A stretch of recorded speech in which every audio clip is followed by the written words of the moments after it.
तो जय जवान जय किसान भाइयों बहनों, आप सभी का मेरे डिफेंस चैनल पे स्वागत है।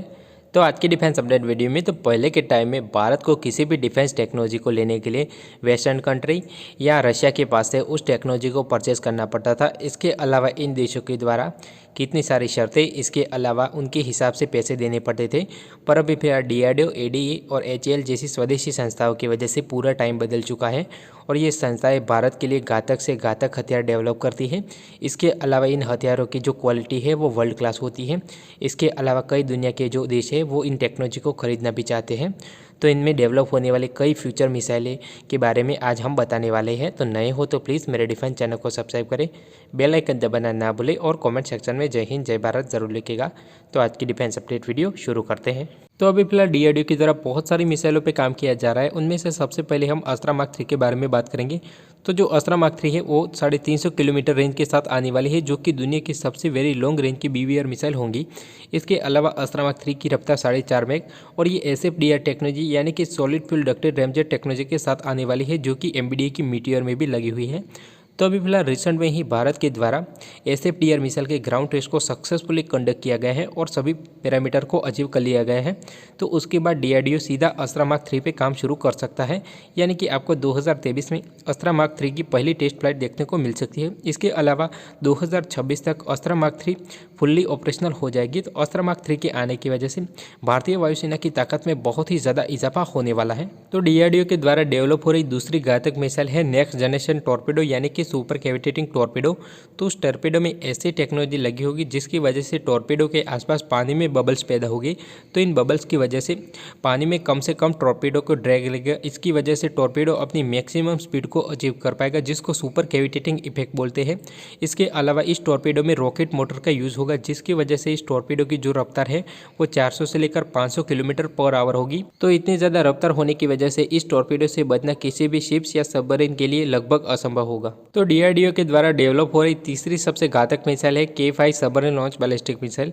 तो जो सबमरीन लॉन्च बैलिस्टिक मिसाइल होती है वो लैंड लॉन्च बैलिस्टिक मिसाइल से बहुत ही ज़्यादा खतरनाक होती है, क्योंकि जो लैंड से हम लॉन्च करते हैं उसकी लोकेशन दुश्मन देश को पता चल जाती है। पर submarine launch ballistic missile submarine से फायर होने की वजह से उसकी लोकेशन को पता करना बहुत ही ज़्यादा मुश्किल होता है, क्योंकि सबमरीन अपनी लोकेशन को बार बार चेंज कर सकती है। तो इन SLBM की वजह से दुश्मन देश भारत पे परमाणु मिसाइल का हमला करने से पहले 100 बार सोचेगा कि अगर मान लो कि दुश्मन देश पहला हमला करके भारत की ज़मीन को तबाह कर देता है और जो लैंड लॉन्च बैलिस्टिक मिसाइल है उनको भी तबाह कर देता है, पर उसके मन में डर हमेशा यह रहेगा कि भारत में समुद्र में छुपी हुई परमाणु पनडुब्बी से कभी भी भारत रिटर्न में इन सबमरीन लॉन्च बैलिस्टिक मिसाइल से फायर करके उस देश को भी तबाह कर सकता है।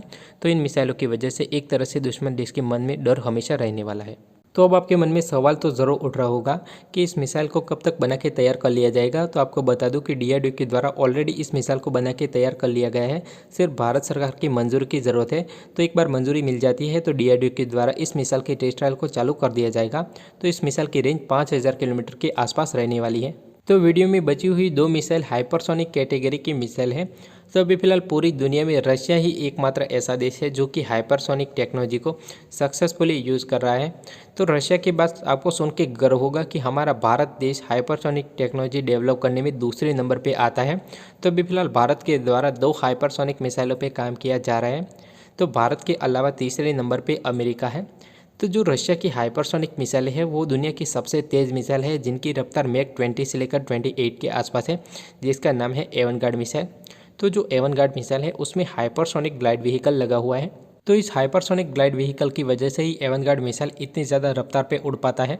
इसके अलावा जब वो अपने टारगेट की ओर बढ़ता है तो वो अपने पथ को बार बार चेंज करता है, जिसकी वजह से किसी भी एयर डिफेंस सिस्टम को बड़ी ही आसानी से चकमा दिया जा सके और अपने टारगेट को पिन पॉइंट एक्यूरेसी के साथ एवनगार्ड मिसाइल हिट करती है। तो अब हम DRDO के द्वारा डेवलप किए जाने वाले HSTDV हाइपरसोनिक ग्लाइड व्हीकल के बारे में बात करेंगे। तो उसका काम कहाँ तक पहुँचा। तो जो हाइपरसोनिक ग्लाइड व्हीकल है वो प्रोजेक्ट विष्णु के तहत बनाया जा रहा है।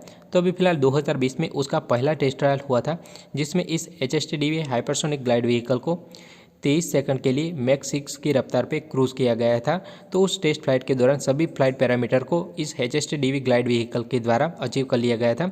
इसके अलावा लेटेस्ट में ऐसी अपडेट आ रही है कि इस HST-DV हाइपरसोनिक ग्लाइड व्हीकल का जो सेकंड टेस्ट ट्रायल है वो 3 महीनों के अंदर होने वाला है, यानी कि फरवरी के महीने में HST-DV का दूसरा टेस्ट ट्रायल होने वाला है। तो अगर ये टेस्ट ट्रायल सफल रहता है तो भारत हाइपरसोनिक टेक्नोलॉजी को अचीव कर लेगा। तो अब हम वीडियो की आखिरी मिसाइल के बारे में बात कर लेते हैं, जो कि ब्रह्मोस 2 हाइपरसोनिक क्रूज मिसाइल है।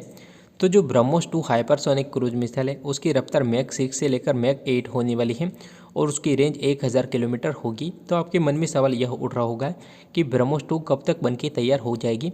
तो अभी फिलहाल लेटेस्ट इन्फॉर्मेशन के हिसाब से ब्रह्मोस 2 की जो पहली टेस्ट फ्लाइट है वो 2025 से 26 में हो सकती है। इसके अलावा ब्रह्मोस 2 का इंडक्शन भारतीय वायुसेना, भारतीय थल सेना और भारतीय नौसेना में 2028 तक होने वाला है। तो अभी फिलहाल भारत का DRDO ब्रह्मोस ER पे भी काम कर रहा है, जो कि रेंज, एक्यूरेसी और स्पीड के मामले में एग्जिस्टिंग ब्रह्मोस से ज़्यादा रहने वाली है। तो जो ब्रह्मोस ER होगी उसकी रेंज 850 किलोमीटर, इसके अलावा रफ्तार नियर हाइपरसोनिक और उसकी जो एक्यूरेसी होगी वो 99.99 होने वाली है। तो जो ब्रह्मोस ER के डेवलप हो जाने के बाद सीधा भारत ब्रह्मोस हाइपरसोनिक पे चला जाएगा। तो अगर आपको मेरा इन्फॉर्मेटिव वीडियो अच्छा लगे please subscribe my channel and thank you for watching.